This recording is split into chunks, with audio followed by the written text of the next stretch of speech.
What's up everyone, welcome back to a brand new video. This series has been on hiatus for a bit, so I recommend going back and watching the first few parts in case you missed them. Or in case you already did watch them, in case you need a refresher. I decided to bring this series out of hiatus and I'm going to give it another chance. I didn't really find it too interesting at first, but I did figure out some things that might make it more enjoyable for me to cover. And more enjoyable for you guys to watch. So, we're going to be picking up from where we left off last time. For this video, we'll set a like goal of 3,500 likes. Once we hit that, I'll continue with another part to this series. Anyways, let's pick up from here. Since we're in the middle of a time skip between the androids and the Buu saga, let's cover what's happening during those 7 years. As for Vegeta, he spends a lot of time sparring with everyone else, trying to grow himself and to push himself to his limits. It's kinda like I mentioned last time. He and Goku were able to access Super Saiyan, and now they want to see if they can improve that somehow, whether it's getting a better control of it or increasing the power somehow. And if anything, he and Goku actually have a better rivalry here, since Goku is not only still alive, but because of the fact that they're both motivated by the humans, they want to remain above them. As Saiyans, they are destined to be better after all. Or at least, they hope so. And besides just those two things, the two aren't really fighting as much. Funnily enough, Vegeta actually swallows his pride, trying to get advice from Roshi of all people. Vegeta is a great warrior, and he's very strong, but he still could learn a lot about martial arts and other techniques that Roshi knows. I mean, he is really strong after all in this scenario. Not only due to his youth, but because pretty much everything else with humans changed as well in this scenario. And like I mentioned, Vegeta is an experienced warrior. He's smart, strategic, strong, everything. The only thing is he just doesn't have that grasp on martial arts, and maybe if he tries to learn some more of it from Roshi, that would be really great for him. He sees how well it works for Goku, as well as some of the other people on Earth. Who knows, maybe he can make up his own style or something. Maybe he can learn some new techniques that'll really help him in battle. Whatever it is, he's ready to learn it. In this scenario though, even though Goku and Vegeta do share a rivalry, Goku's main rival is still Tan Shinhan, kinda like I mentioned before. The funny thing is, Goku has a rivalry with pretty much everyone. I mean, Piccolo has one with him, Vegeta has one, Tan Shinhan, you could even say Krillin, Roshi, all these people are rivaling with Goku. It's just that Tan Shinhan is the main focus, due to his immense power in the scenario, and given his history with Goku. He kinda was the first real rival for Goku after all. I mean, there is Yamcha and Krillin, but that's a whole different story. Tan and Goku are very similar, and this only fuels the fire for their rivalry. Speaking of Yamcha, he is pretty happy. He's a lot stronger here, and he's not lazy for once, so he spends a lot of time training with Krillin and Tan Shinhan. If you remember from earlier in the scenario, Yamcha is actually very strong, like one of the strongest people in the group, which I know comes as a shock to some people, but so many things in the scenario changed him and influenced that. And with Yamcha spending a lot of time with Krillin, those two get their own rivalry as well. But still, Krillin wants to catch up to the others, not just Tan Shinhan, but Goku and Vegeta as well. And he may have actually found a way to do that. I teased that in the last part, and here he's going to show it off. First only showing it to Yamcha, a brand new power that he accessed kind of inspired by what Roshi did beforehand. Although you'll be seeing that more later in this part, we're not going to show it right now.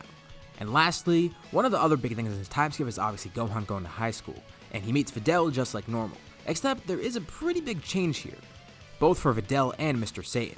I mean, the whole point of the scenario is humans being like Saiyans, so that would apply to them too. They're way stronger than they were originally, and while Mr. Satan isn't at the level of someone like Goku, Tan Shinhan, or Piccolo, he is still incredibly powerful compared to other humans, and is actually pretty strong in his own right. It's not all bravado, he actually has power here. Of course, he originally was stronger than most humans, and I mean, he was the savior of Earth. He defeated Cell. But here, we cranked that up to 100. Same for Videl, she's much stronger than before, although not enough to challenge the Great Saiyan Man, but she eventually does still find out his identity. Actually, let's do a bit of a power scale just so you know where everyone stands in terms of power. At the top, we'd put Gohan, basically because of what happened in the last part. Behind that is Tan Shinhan and Piccolo. Keep an eye on Piccolo because he's much different in this scenario. Behind that, the next tier will have Yamcha, Goku, Roshi, and Vegeta, all around the same strength. Of course, Goku and Vegeta do have Super Saiyan. The next tier is Krillin and Chichi, kind of in an odd spot, lower than the others, but still way stronger than they were originally, especially Chichi. Then there's Videl and Mr. Satan, around the same power, with Goten and Trunks coming in around the same too. And when you consider that, that's pretty impressive that Videl and Mr. Satan are that strong. Yeah, they're not as strong as the rest of the group, but this is no small feat. Anywho, let's go on to the actual tournament itself, because obviously, the World Tournament is coming up after the 7 years time skip. Really, the only word to describe the group here is that they're just disgusting. They're just disgustingly strong. It's actually kind of funny when you think about it. And while this does make life easier for them, it's also going to make life easier for someone else. Babidi is still watching, and this time he decides he's not going to intervene. Spopovich and Yamu aren't going to enter. Well, at least not as Majin servants. They enter, but they don't really make it past the preliminaries.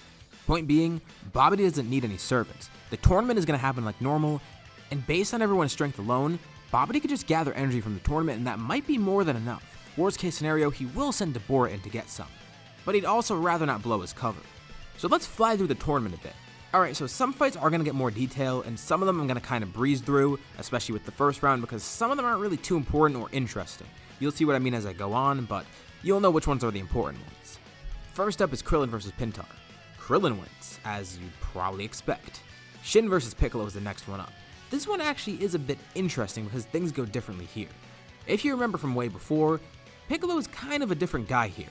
Not completely different, it's just he's kind of an outcast of the group. He is part of it and he trains occasionally with some people, but he's a lot more secluded and on his own. Not to mention, a lot more cocky and confident in himself. He's been focusing on his strength, trying to prove his superiority to everyone, and this tournament will be a good opportunity. He's just more to himself here. Anywho, with him wanting to prove his superiority, he's actually going to fight Shin here. He doesn't focus on who Shin is and doesn't even try to find out. And Shin is a pretty powerful opponent, but Piccolo is able to overcome him. Shin commends him, and Piccolo says the same. That guy was pretty weird though. And as for Shin himself, he's a bit nervous. The tournament seems oddly quiet. Is Babidi not actually here? Well, he's going to keep his eyes peeled. The next fight is Videl versus Mighty Mask. Mighty Mask is stronger because it is just Goten and Trunks, but Videl's not stupid. She's able to figure out who's in there, and they get disqualified. Which kind of sucks for Videl because she did want a real fight, but whatever, at least she moves on to the next round. Next up is Gohan versus Kibito. Kibito does get Gohan to power up, but nothing happens. He hoped that would help draw out Babidi or something, but no, it didn't do anything. And Gohan obviously wins this fight. Next is Goku versus Roshi. This is actually a very close fight, and it's a very entertaining fight for both of them. It's a shame that they have it in the first round because they would want to save something for later on, but they don't mind. They still go all out, holding nothing back. The master and student are finally fighting once more. Roshi sees that Goku's got a better control in Super Saiyan, which helps him greatly during this battle. And while Roshi still does outpace Goku in terms of technique, and their power is pretty close, Goku does have the edge in terms of power and he's become a much better fighter still. So the two have a very nice fight, which ends in Goku winning. This is followed by Vegeta versus Tan Shinhan, and this one's even closer than Goku and Roshi. However, the result's a bit different and probably something you won't expect, but if you consider the context of the scenario, it makes a lot of sense that Tan Shinhan would win. Sorry to Vegeta fans, it's just that Tan is so strong in this scenario, and you'll see more of that later on. Yamcha versus Chichi is the next fight, and obviously Yamcha does win, but Chichi enjoys herself. And it's a very friendly match, as all of them have been so far.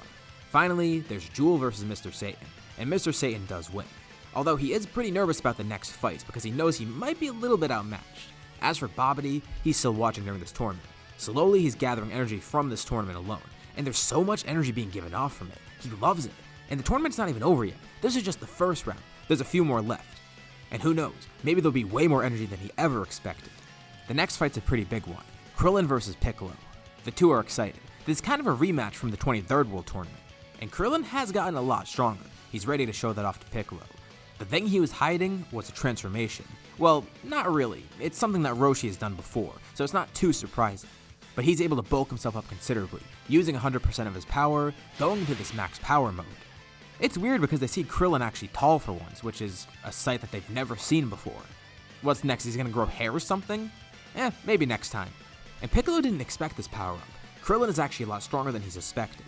And the match is pretty even in terms of power. Although Krillin comes to learn that he might have underestimated Piccolo as well. Sure, he knew Piccolo was strong, but with all the training Piccolo is doing, especially in the Room of Spirit and Time, he's gotten so much more powerful than anyone could have ever expected. Remember, Piccolo's trying to keep up with everyone else. He doesn't have the same benefits as the humans have. They have zenkais and they have all this other great stuff. Namekians don't have that. Sure, they have their own abilities, but it's a lot more challenging for Piccolo to get strong. At least when compared to them. Piccolo ends up winning this fight, and next is Videl versus Gohan.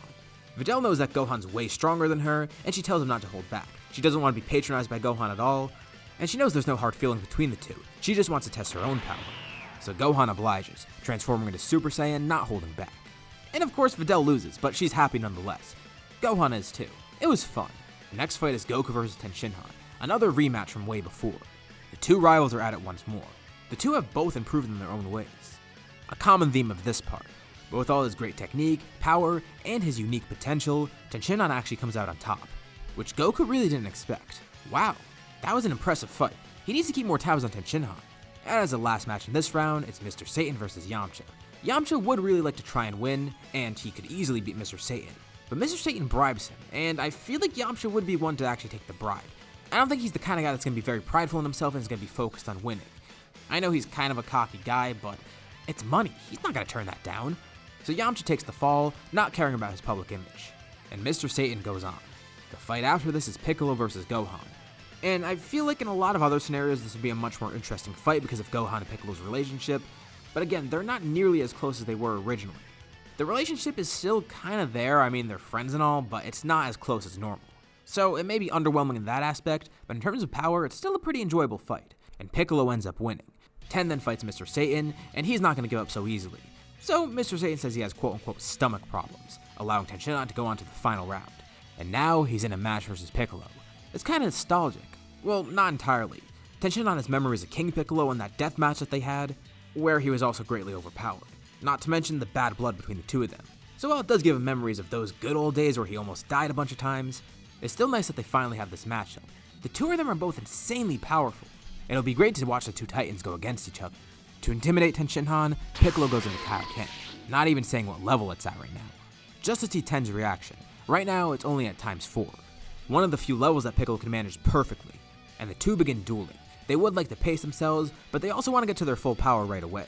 So they're a bit conflicted, and they don't want the fight to drag on too long.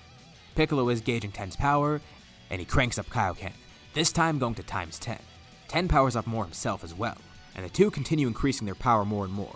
The fight's an amazing spectacle for everyone to watch, or at least feel. They can't really see what's going on because of how fast the two of them are moving, but they can feel the shockwaves from each of the impacts. At least the Z fighters can keep up and see. But as for the normal people, all they see are explosions in the sky and red lights and stuff like that.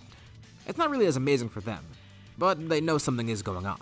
To make things more interesting, Piccolo then splits himself up into two. Ten chuckles at this. It's not like Piccolo's the only one who could manage that trick. Of course, Piccolo's is a little bit different as a Namekian, but Ten has his own multi-form technique. The spectators watch as 4 Tan Shinhans fight 4 Piccolos, which is cool but also really weird at the same time.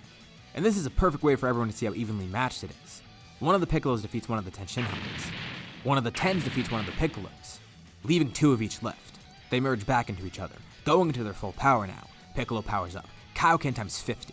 Whoa, he's increased it at that level? Ten didn't really expect that, but whatever, he's not going to back down. He's at his maximum, and it seems like Piccolo has no ceiling. He can keep increasing Kaioken if he wants. Sure, it will damage its body, but at least he could regenerate. It's really only stamina that's the issue for him, and he decides to take a gamble. He launches at Tan Shinhan with a powerful punch, but right before he hits, he shouts, ×100. The entire arena shakes as it's filled with a red aura from his Kaioken, and it's so fast that Tan Shinhan can't dodge. Mid-air, he's knocked out by Piccolo, falling down below, being ringed out. A knockout and a ring out. A very good win for Piccolo. He's glad he was able to prove himself over the others, but still, it was nice to test everyone else's power too. They are very impressive in their own rights. Maybe not on his level, I mean this does give him an ego boost, but they are very strong. And while this is good for them, it's not really good for everyone else because unknowingly, they helped revive Majin Buu. Shin and Kibito were monitoring the situation. They couldn't find Babidi anywhere, and they've been trying to sense him, but nothing came up. They even left the tournament briefly to try and search around for him, but to no avail. However, now that the tournament is over, all the Z fighters are suddenly caught off guard by something. They can sense some really weird energy. They're not too sure what it is and they don't recognize it, but it feels very ominous somehow. Shin and Kibito begin panicking. It's just like they feared. They couldn't stop this. Piccolo notices the two of them freaking out in the stands, trying to read their mind, and Shin can tell that Piccolo's reading his mind, and reads Piccolo's back to him. This might actually be helpful. He begins speaking to Piccolo, telling him who he is, and saying that they really need some help. Piccolo asks why they didn't ask before. If he's the Supreme Kai and they needed to stop some unknown threat, why did they wait until now? Shin says that they're trying to use everyone as bait.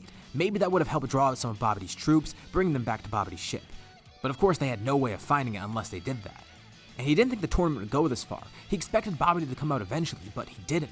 As much as Piccolo would hate to say this as the Supreme Kai, he acted pretty incompetently. But Shin was trying his best, so cut him some slack.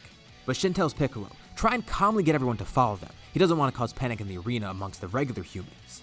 The energy continues swelling, and it sends more of that evil presence. And unbeknownst to everyone besides Kibito, Shin, and Piccolo, an old evil has been reawoken. Majin Buu is revived. And with that, we'll leave off here for now. So, what did you guys think about this part? And what do you think will happen next time? Leave your thoughts and suggestions in the comments below. I'll be sure to check them out to see what you guys think. As always, if you liked the video, be sure to drop a like.